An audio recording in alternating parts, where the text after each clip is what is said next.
आज जो है हम लोग पिछले साल का सेट 2 का एक टोटल 3 सेट में क्वेश्चन पेपर तैयार होते हैं जनरली। तो सेट 2 को हम लोग डिस्कस करेंगे। सेट 1 कंप्लीट कर दिए थे हम लोग, सेट 2 को स्टार्ट कर रहे हैं। ये देखिए, यही आपको क्वेश्चन जो बुकलेट मिलेगा आपको, आंसर शीट, उसमें आपको यही कोड लिखना होता है, ठीक है। ये लास्ट वाला डिजिट सेट होता है। तो इसमें भी वही सेम फॉर्मेट है।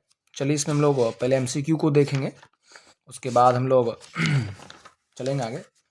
पहले बात तो हम आपको बता दें अगेन, सेक्शन ए में आपको टोटल 20 क्वेश्चन होंगे और 1 मार्क्स से होंगे, 20 मार्क्स हो जाएंगे टोटल।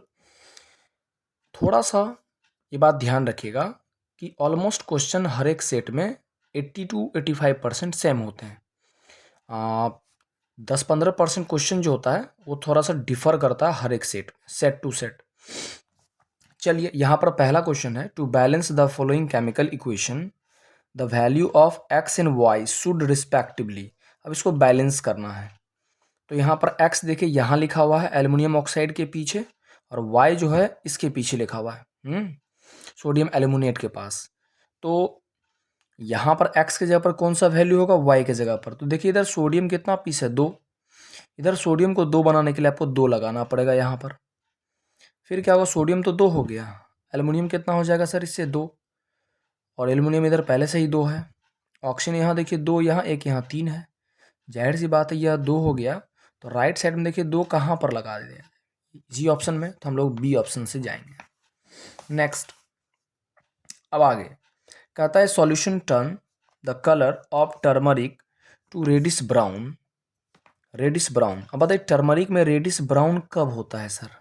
टर्मरिक एक आपका नेचुरल इंडिकेटर है और उसमें रेडिश ब्राउन कलर दे रहा है, इसका मतलब है कि गिवन सॉल्यूशन आपके पास बेस है, और बेस है तो कहता है if the same solution is poured on the universal indicator its colour would change to, उसका कलर क्या होगा यूनिवर्सल इंडिकेटर के ऊपर में। तो यहाँ पर आप देखिएगा ब्लू कलर हो जाएगा। क्यों होगा सर ब्लू, आप याद रखिएगा कि टोटल पीएच स्केल में, है ना, इस पर हम बता देते हैं। पीएच स्केल में 1 से लेकर के 14 तक मार्क किया जाता है, ठीक है। ये आपका 7 हो गया, इधर 6, ये 5, ये 4, 3, 2 और ये 1, ठीक है। इधर में देखिएगा 8, 9, 10, 11, 12, 13, 14। अब इसमें कलर आपको याद करने में दिक्कत होता होगा, तो उसके लिए एक ट्रिक है, छोटा सा याद रखिएगा कि हम लोग जैसा कि जानते हैं कि ग्लास प्रिज्म से जब एक सनलाइट पास करता है तो टोटल 7 कलर में ये स्प्लिट कर जाते हैं, और उसको हम लोग कैसे लिखते हैं सर, VIBGYOR, विबग्योर। आप इसको भी यहाँ पर लिख दीजिए, 2-2 के गैपिंग पर, है ना, VIBGYOR,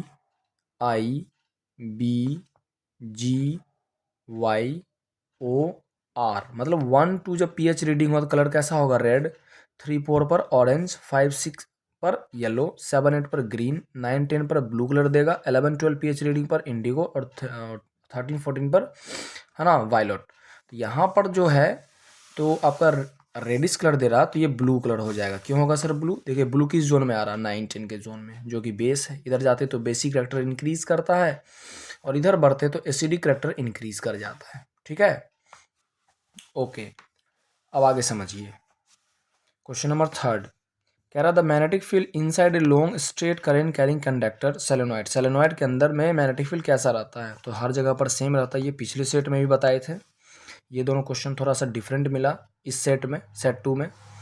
ये पिछले सेट में भी क्वेश्चन मिला था, bronze is an alloy of, पहले ही बता चुके 80% क्वेश्चन सेम रहते हैं। तो ब्रॉन्ज एलॉय होता है कॉपर और टीन का, बिल्कुल सही बात है। नेक्स्ट क्वेश्चन से हम चलते हैं, क्वेश्चन नंबर 5। ये एक नया क्वेश्चन है जो इस सेट में मिला है। आपको इसमें से बताना है, करेक्ट मैचिंग करना है, मतलब किसके सामने कौन सा सही है। तो आप जानते हैं ये डाइजेशन चैप्टर से है। पैप्सिन जो होता है प्रोटीन को डाइजेस्ट करता है, लेकिन सामने में स्टार्च लिखा हुआ है, ये तो ऑप्शन होगा नहीं, क्या कि चूज करना है आपको करेक्ट ऑप्शन को, करेक्ट मैचिंग को, ठीक है। और एमाइलेज जो होता है वो स्टार्च को पचाता है, लेकिन सामने में देखिए इमल्सिफिकेशन ऑफ फैट लिखा, जो कि गलत बात है। लाइपेज फैट को पचाता, तो सामने प्रोटीन लिखा हुआ है। हाँ, ट्रिप्सिन प्रोटीन को ही डाइजेस्ट करता था। ये आपका क्वेश्चन, ये जो आपका मैच है ये सही मैच है कि। और याद रखें कि अमाइलेज किसको ब्रेक डाउन करवाएगा सर? स्टार्च का ब्रेक डाउन करवाता है ये, है ना। लाइपेज जो था फैट का ब्रेक डाउन करता, लेकिन सामने तो नहीं लिखा हुआ है, तो इसीलिए पूछा इसमें कि choose the option showing the correct matching. तो ऑप्शन ऑप्शन नंबर बी होगा इसका राइट आंसर, ठीक है। ओके, ये क्वेश्चन पिछले सेट में भी मिला था कि मेटल ऑक्साइड जब रिएक्ट करता है acid as well as base दोनों से, उसे हम एम्फोटरिक ऑक्साइड कहते हैं, ठीक है। उसमें जिंक ऑक्साइड और एल्युमिनियम ऑक्साइड, तो ऑप्शन नंबर 2 एंड 3, ठीक है। नेक्स्ट यहाँ पर एक फिजिक्स का क्वेश्चन है आपके पास, न्यूमेरिकल है, इसको देखेंगे। बहुत आसान है। टू ऑप्टेन द मैग्नीफिकेशन +2, देखिए मैग्नीफिकेशन +2 चाहिए हमें। और आप जानते हैं प्लस, और उसमें भी 1 से ऊपर एक ही मिरर होता है जो दे सकता है, दैट इज कॉनकेव मिरर। और वो भी कब? जब पोलर और फोकस के बीच में रखते हैं। रेडियस ऑफ कर्वेचर इसका 60 दे रखा है, तो the object distance must be. अब इस क्वेश्चन को हम यहीं पर सॉल्व कर देते हैं। ये हमारा कॉनकेव मिरर है बाबू।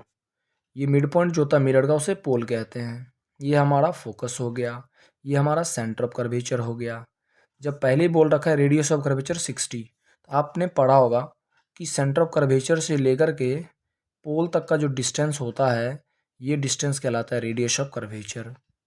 और ये टोटल 60 है। और ये बात भी आप जान रहे हैं कि यहाँ से यहाँ तक डिस्टेंस जो होगा उसका ये यहाँ से यहाँ तक दुगुना होता है। मतलब ये डिस्टेंस जितना होगा उतना ही डिस्टेंस ये भी होगा, एफ से सी तक, जितना पी से एफ तक होगा। तो ये 60 है यहाँ से यहाँ, तो ये भी 30 हो जाएगा, फोकल लेंथ 30, और ये हो जाएगा 60। अब बताइए ऑब्जेक्ट को कहाँ पर रखें जो प्लस में मैग्नीफिकेशन दे उनके पोलर फोकस के बीच में। और पोलर फोकस मतलब 30 के अंदर होना चाहिए, मतलब ऑब्जेक्ट को आपको पी और एफ के बीच में रखना है। तो मतलब उसका मेजरमेंट ऑब्जेक्ट डिस्टेंस कम 30 के अंदर होना चाहिए। 30 के अंदर कौन कौन सा ऑप्शन है देखिए, 90 हो नहीं सकता है, 45 हो नहीं सकता, 30 के बाहर है, 30 पर रहेंगे तो इन्फानाइट में चले जाएगा, और ये 15, तो आंसर हो जाएगा 15, ठीक है, -15 सेंटीमीटर। और ऑब्जेक्ट डिस्टेंस ऑलवेज निगेटिव होगा। नेक्स्ट क्वेश्चन नंबर 8 पर चले। ये भी आपको पिछले सेट में बता चुके हैं, सेट 1 में, कि पहला जो आप देख लीजिए कि यहाँ पर मैग्नीशियम क्या कर रहा है, हाइड्रोजन को डिस्प्लेस करके MgCl2 बना दिया प्लस H2 गैस। अच्छा, हाइड्रोजन गैस जब निकलता है तो बर्निंग कैंडल ले जाएंगे, कौन सा साउंड देगा? पॉप साउंड देगा। तो ये आपका एक डिस्प्लेसमेंट रिएक्शन है, और ये आपका एक डबल डिस्प्लेसमेंट है। तो हम लोग ऑप्शन नंबर बी से जाएंगे। फर्स्ट जो है डिस्प्लेसमेंट रिएक्शन है, और सेकंड जो है डबल डिस्प्लेसमेंट रिएक्शन है। नेक्स्ट, ये भी देखिए पिछले सेट का ही क्वेश्चन है कि इसमें से कहता है कंसीडर द फॉलोइंग 3 फ्लावर। आपके पास 3 फ्लावर है, x, y and z. Which flower will develop into fruit. Fruit किस में बनेंगे? पिछले सेट में भी बता चुके थे कि ये एक्स में भी होगा, बिकॉज यहाँ पर फीमेल रिप्रोडक्टिव पार्ट है। ये जो बीच वाला आप देख रहे हैं ये फीमेल रिप्रोडक्टिव पार्ट होता है, उसमें ऊपर का पार्ट स्टिग्मा होता है, ये बीच का पार्ट स्टाइल होगा, और नीचे का पार्ट ओवरी होता है। तो जहाँ ओवरी है वही तो आफ्टर फर्टिलाइजेशन ओवरी किस में कन्वर्ट होता है? फ्रूट में। और ओव्यूल जो इसके अंदर वो सीड में। तो ये दोनों होंगे, ये नहीं होंगे, बिकॉज यहाँ फीमेल रिप्रोडक्टिव पार्ट मिसिंग है, ठीक है। तो हम लोग वाई और एक्स दोनों से जाएंगे, दैट इज आंसर क्या हो जाएगा? सी हो जाएगा, ये सी, ठीक है, ये वाला नहीं, सी। नेक्स्ट, ये क्वेश्चन भी हमको पिछले सेट में मिला था कि आपके पास 2 सॉल्ट है एक्स एंड वाई, उसको डिजॉल्व किया गया वाटर में separately. When the phenolphthalein is added, दोनों में, मतलब देखिए 2 आपके पास सॉल्ट है, एक एक्स दूसरा वाई। तो मान लेते हैं एक एक्स है दूसरा वाई है, दोनों में फेनाप्थलीन को ऐड किया गया। The solution x turn pink. तो ये पिंक कब देता है फेनाप्थलीन? बेस में, क्या कि फेनाप्थलीन एसिड में कलरलेस, तो इसका मतलब एक्स बेस होगा। And pink and the solution why does not show any change, मतलब ये क्या है? ये आपका कलरलेस रह गया, मतलब ये एसिड हो गया वाई, ठीक है, वाई आपका एसिड हो गया और ये बेस हो गया, ठीक है सर।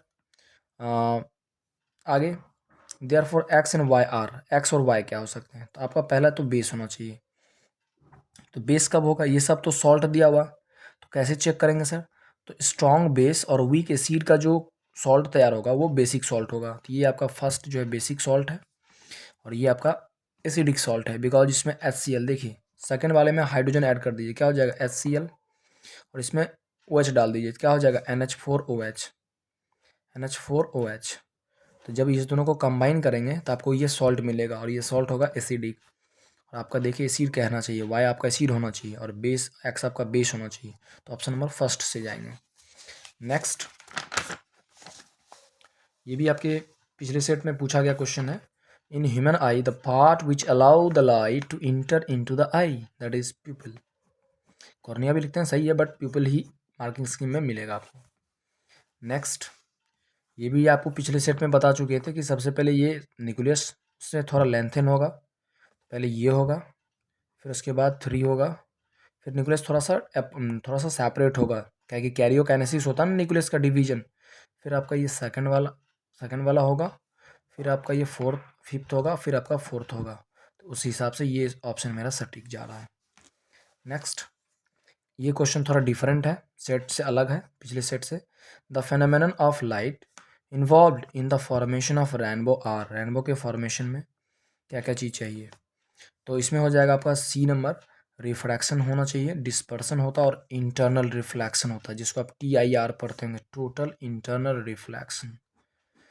और इसके लिए 2 कंडीशन होना जरूरी होता है, लाइट को डेंसर से रेयर में जाना चाहिए and angle of incidence must be greater than critical angle, जो नेक्स्ट वीडियो में आपको बताएंगे। नेक्स्ट, ये भी आपको पिछले सेट में पूछा गया है कि ratio of pure tall and pure short in F2 generation, not in F1, F2 generation में pure tall and pure short, तो ये 1:1 होगा। नेक्स्ट, ये भी आपको पिछले सेट में बता चुके हैं, तो walking in the straight line and riding a bicycle are the activity of which of the possible. तो आप जान रहे हैं कि सेरेबेलम करते हैं ये काम और हाइंड ब्रेन का पार्ट होता है। ये भी आपको पिछले सेट में बता चुके हैं कि इस फूड में प्राइमरी कंज्यूमर कौन होंगे, mice and rabbits, option number D. यहाँ पर again assertion reason based question है, ये बात आप थोड़ा ध्यान से रखिएगा असर्शन रीजन्स को। चलते हैं, कहता है melting point and boiling point of ethanol, ये एक ऑर्गेनिक कंपाउंड है, वो लो होता है, सही बात है। देन द सोडियम क्लोराइड, ये एक आयोनिक कंपाउंड है, इसमें फोर्स ऑफ अट्रैक्शन स्ट्रॉन्ग होते हैं, इसमें वीक होता है, इसलिए इसका मेल्टिंग और बॉइलिंग पॉइंट लो होगा। एक्सप्लेनेशन क्या है, force of attraction between the molecules of ionic compound is very strong, बात तो सही है, इसलिए NaCl में, सोडियम क्लोराइड में मेल्टिंग और बॉइलिंग पॉइंट ज़्यादा होंगे और इथेनॉल में कम होंगे। चलिए हम लोग ए से जाएंगे। चलिए नेक्स्ट, कहता है an ecosystem consist of biotic component and abiotic, बात तो सही है, बायोटिक एबायोटिक कंपोनेंट मिलकर बनाते हैं इकोसिस्टम को। Biotic and abiotic component play important role for sustaining the life and work independently, बात तो सही है। कहिए सर एबायोटिक का क्या काम होता है जिंदा रहने के लिए? बेटा सांस लेने के लिए तो ऑक्सीजन गैस चाहिए, और ऑक्सीजन गैस नहीं रहेगा तो हम जिंदा नहीं रह सकते हैं, और वो एक एबायोटिक कंपोनेंट है, तो हम लोग ए से जाएंगे। तो इसमें भी ए होगा, इसमें भी ए, बिकॉज असर्शन भी ठीक है, रीजन भी ठीक है और करेक्ट एक्सप्लेनेशन है, तो ए से जाते हैं। It is advised while diluting N acid, ये पिछले सेट में मिल चुका है, इसमें हम लोग डी ऑप्शन से जाएंगे, क्योंकि हर समय एसिड को डाइल्यूट करने के लिए एसिड को वाटर में डालना, ना कि वाटर टू एसिड, ये गलत बात है, ठीक है, ओके। नेक्स्ट, जब असर्शन ही गलत हो गया तो हम डी से जाएंगे। Amoeba takes in food by using finger like extension, जिसका नाम क्या होता है बता सकते हैं? वेरी गुड, सीरोपोडिया, सही जा रहे हैं। कहता है in all the unicell organism, ये भी आपको पिछले सेट में मिल चुका है, हम लोग इसमें सी ऑप्शन से जाएंगे, ओके। नेक्स्ट वीडियो में हम लोग इस सेट 2 के सेट बी को लेकर चलेंगे, ओके। तो क्वेश्चन को आप बारीक से समझिए, कहीं कोई परेशानी हो तो कमेंट में लिखिए, उसको हम लोग सॉर्ट आउट करेंगे, okay. Best of luck for upcoming exam.